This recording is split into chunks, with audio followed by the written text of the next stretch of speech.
उद्धव जी ने भगवान श्री कृष्ण ने प्रार्थना की कि महाराज, आप तो अपने भक्तों का कार्य पूरा करके उनको सुख देकर अंतर्ध्यान हो जाएंगे, फिर आपका, आपकी लीला का, आपके द्वारा प्रतिपादित धर्म का दर्शन कहाँ होगा। भगवान श्री कृष्ण ने कहा कि उद्धव, मैं पहले तो अंतर्ध्यान होकर बैंकुट और क्षीर सागर में चला जाया करता था, पर अब की बार अंतर्ध्यान होकर मैं बैंकुट या क्षीर सागर नहीं जाऊँगा, श्रीमद् भागवत गीता रूप में समुद्र में ही निवास करूँगा। अतः भगवान श्री कृष्ण बाहर से तो अंतर्ध्यान ही है, परंतु मद्भागवत रूप अमृत समुद्र में आकर बैठ गए। वहीं भगवान की प्रत्यक्ष वांगमयी शब्दमयी मूर्ति हम लोगों की आंखों के सामने है। भक्त लोग श्री कृष्ण के सामने अपने नेत्रों अन्य समग्र इंद्रियों के द्वारा इसका रसास्वादन करते हैं। वही रस आज भी हम श्रीमद् भागवत के श्रवण द्वारा प्राप्त कर सकते हैं। यह सुख परोक्ष का विषय नहीं है, प्रत्यक्ष का विषय है, क्योंकि भगवान कहीं परलोक में नहीं गए, अंतर्ध्यान नहीं है, श्रीमद् भागवत के रूप में प्रकट हो गए हैं। इसी से जब ये प्रश्न उठा कि भगवतामृत किसे पिलाया जाए, परीक्षित या देवताओं को, तो श्री सुखदेव जी महाराज ने देवताओं को उपेक्षित कर दिया और परीक्षित को भागवतामृत पिलाया। भला कहा तो श्रीमद् भागवत गीता का अमृत और कांस्वर का अमृत दोनों की कोई तुलना नहीं। एक बात ध्यान देने योग्य है, जिस पर पहले लौकिक दृष्टि से विचार करते, नारद जी ने संपूर्ण पृथ्वी में भ्रमण किया और फिर धर्म प्रधान भारतवर्ष में भरतखंड में आए। वहाँ उन्होंने भिन्न भिन्न तीर्थों की यात्रा की, लेकिन उन्हें कहीं भी शांति, सुख और धर्म परायणता के दर्शन नहीं है। अत्यंत व्याकुल होकर वे वृंदावन में यमुना के किनारे तट पर आए तो वहाँ आकर उनको अलौकिक अनुभूति हुई। जो वस्तु आंखों से दिखती है वह उन्हें वृंदावन में देखने को मिली। देखो, भक्ति, ज्ञान, वैराग्य ये सब अमृत भाव है। इनकी मूर्ति का नहीं, इनके भाव का भी दर्शन होता है। हृदय में ही भक्ति आती है, ज्ञान आता है, वैराग्य आता है। लौकिक दशा में इस अलौकिक देवताओं का साक्षात्कार किसी को नहीं होता।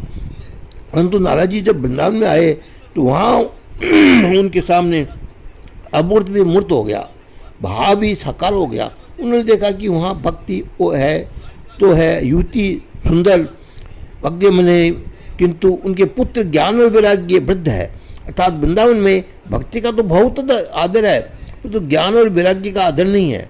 लोगों ने ज्ञान और वैराग्य से रहित भक्ति को स्वीकार किया है। नारद जी ने सोचा कि ज्ञान और वैराग्य के बिना तो भक्ति पूर्ण होती ही नहीं। यदि भक्ति में ज्ञान और वैराग्य नहीं है तो भक्ति किसकी?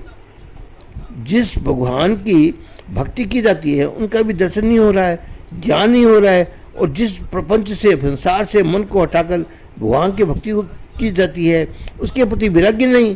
यदि भगवान में से प्रेम हो तो संसार से अर्थात ममता से, मोह और उन समस्त संबंधों से जिनमें हम फंसे हुए हैं हमें वैराग्य होना चाहिए। पर नारद जी ने तो वहाँ जागृत अवस्था में वैराग्य दिखा और न ज्ञान। ये दोनों भक्ति के पुत्र हैं, फल है। जब भक्ति भाव हृदय में आता है तब भजनीय भगवान का ज्ञान होता है और उसके सिवाय किसी दूसरे से राग द्वेष नहीं होता। राग द्वेष की शिथिलता, राग द्वेष के अभाव का नाम ही वैराग्य है। हम किसी एक से तो प्रेम करें और दूसरे से द्वेष करें तो इसका फल ये होगा कि हम जिसके राग और द्वेष करेंगे वो आकर भगवान को जाकर हमारे हृदय में बैठ जाएगा। फिर भगवान नहीं दिखेंगे, हमारे हृदय में वह शत्रु दिखेगा जिससे द्वेष है, वो मित्र दिखेगा जिससे राग है। इस प्रकार आप भगवान के स्थान पर संसार की वस्तु दिखेगी।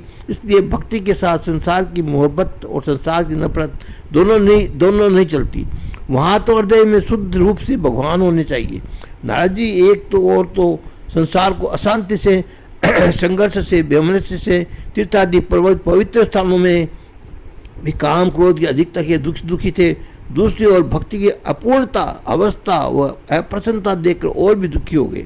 नारद जी ने भक्ति की प्रार्थना पर उसे सुखी करने का उपाय सोचा, ध्यान किया। इतने में आकाशवाणी हुई कि तुम्हारे मन में जो दुख है, भक्ति जो क्लेश है, ज्ञान वैराग्य जो मूर्छा है, उसके निवारण का उपाय जब तुम्हें संत मिलेंगे तब बताएंगे। इसके बाद नारद जी अपने गुरु सनकादिक के शरण में गए। सनक, सनंदन, सनातन, सनत कुमार ये चारों श्रुति प्रसिद्ध मुनीश्वर है। इन्होंने उपदेश करके नारद जी को शोक दूर किया।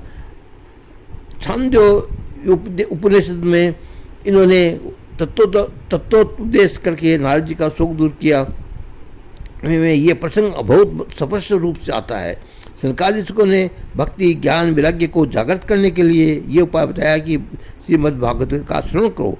फिर उन्होंने स्वयं ही श्रीमद्भागवत का श्रवण कराया और उसके फलस्वरूप भक्ति ज्ञान और वैराग्य तुष्ट पुष्ट हो गए। श्रीमद्भागवत मुख्य रूप से भगवत पुराण नहीं है, भागवत पुराण है। भागवतानाम पुराणम भागवत पुराणम, जिसमें भगवान से भी अधिक उनके भक्तों की महिमा का वर्णन होता है, उनका नाम भागवत पुराण होता है। स्वयं भगवान के श्रीमुख से अपने भक्तों की महिमा कही, इसलिए भगवता प्रोक्तम ही भागवतम बना। इसलिए भगवान के द्वारा कहा हुआ भक्तों का महिमा रूप ये श्रीमद्भागवत है। श्रीमद्भागवत का मुख्य हेतु प्रतिपाद्य विषय यह है कि ये सृष्टि भगवान की हुई है, भगवान में है और भगवान में मिल जाएगी। जो वस्तु जिससे पैदा होती है, जिसमें रहती है और जिसमें लीन हो जाती है, उससे अलग नहीं होती। श्रीमद्भागवत का कहना है कि ये प्रपंच परमात्मा के पृथक नहीं है, परमात्मा का स्वरूप है, परमात्मा का विलास है, परमात्मा का उल्लास है, परमात्मा में की लीला है। असल में हम लोग हृदय जो राग और द्वेष आता है वह क्या है? राग के कारण पक्षपात होता है, जिससे राग हो जाता है। उसके लिए हम बेईमानी भी करते हैं, अन्याय भी करते हैं। राग हमारे हृदय को पक्षपात से दूषित करता है और जब हमारे जीवन में किसी से द्वेष होता है तो उसके प्रति क्रोध आता है, हिंसा होती है, विद्रोह आता है। द्वेष हमारे हृदय में दग्ध कर देता है। जब हम संसार की किसी राग द्वेष करेंगे तब हमारा हृदय कलुषित हो जाएगा, फिर हमको शत्रु दिखेगा, मित्र दिखेगा। परिणाम ये होगा कि इस सृष्टि में आभूषणों में सोने की तरह, घटादि में मूर्तिमा का तरह और लोह उपकरणों में लोहे की तरह सच्चिदानंद भगवान भरपूर है। उनका ध्यान छूट जाएगा और हमारे हृदय में राग द्वेष आ जाएगा। श्रीमद्भागवत हमें ये धर्म का उपदेश करता है कि सभी वस्तुओं को, सभी व्यक्तियों को, सभी स्थानों में जो भगवान विद्यमान है उनका दर्शन करो और अपने हृदय को पवित्र बनाओ। इस संसार में कोई भी डंडे के बल पर, सिपाहों के बल पर, फौज से डराकर, कानून से डराकर सद्भाव को स्थापना नहीं कर सकता। लोगों के मन में यह उलझन है कि संसार में इतना दोष क्यों है, इतना दुख क्यों है और इतना वैमनस्य क्यों है। उसका एक ही उत्तर है कि जो सृष्टि का मूल कारण है, परमात्मा है, उसको लोग भूल गए हैं। और जब परमात्मा को भूल जाता है तो धर्म के टिकने का कोई भी स्थान अपने हृदय में नहीं रहता। श्रीमद्भागवत का मुख्य प्रश्न है, धर्म कम शरणम गतः, अतः धर्म कहाँ है? आज धर्म किसकी शरण में है? उसका उत्तर है कि धर्म के प्रेरक, धर्म के रक्षक, धर्म के परम फल स्वयं भगवान। उन्हीं भगवान के प्रति जब लोगों के हृदय का में प्रति प्रीति नहीं रही, भक्ति नहीं रही, श्रद्धा नहीं रही, तब उनकी पुष्टि, उनकी दृष्टि संसार में इधर उधर बिखर गई। इसलिए सबको ऐसी पैनी नज़रों से देखो, दृष्टि को इतनी पवित्र करो कि वह कहीं बीच में न फंस कर सबके भगवान का दर्शन कर सके।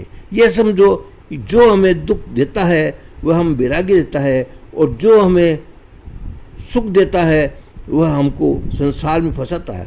इसलिए संसार की ओर दृष्टि करनी चाहिए। इसी से श्रीमद्भागवत महात्म की में बताया गया है कि जो लोग अपने हृदय को शुद्ध करना चाहते हैं उनके लिए इससे बढ़कर दूसरा कोई उपाय नहीं है। ये श्री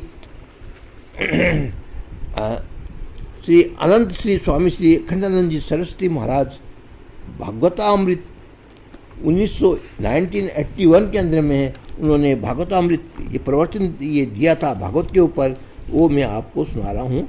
आगे सुनाऊँ तब तक के लिए जय श्री कृष्ण, जय श्री कृष्ण।